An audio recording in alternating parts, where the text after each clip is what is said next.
আজ আমি রান্না করতে চলেছি খাসির মাংস।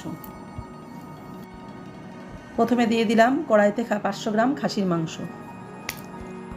রসুন, আদা, ধনের গুঁড়ো, গোলমরিচের গুঁড়ো, শুকনো লঙ্কা সব একসাথে পেস্ট করে দিয়ে দিলাম।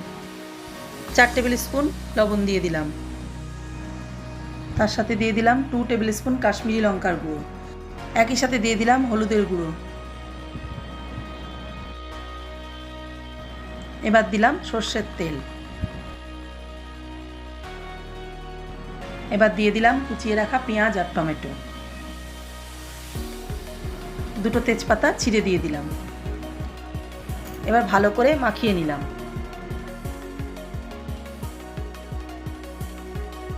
পুরোটা ভালো করে মাখিয়ে এবার রান্নায় বসিয়ে দিলাম।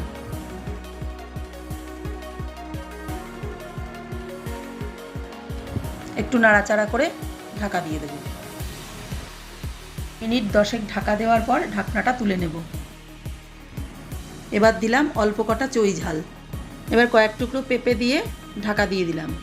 10 থেকে 15 মিনিট পর ঢাকনাটা তুললাম।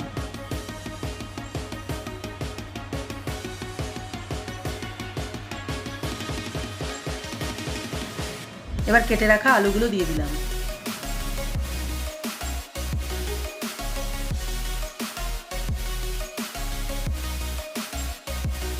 মাংসটা ভালো মতো কড়াইতে কষিয়ে নিয়ে প্রেসার কুকারে দিয়ে দিলাম।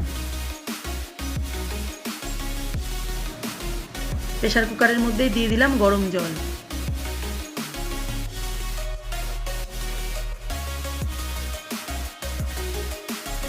চারটে সিটি হওয়ার পর গরম মশলার গুঁড়ো দিয়ে নামিয়ে নেব।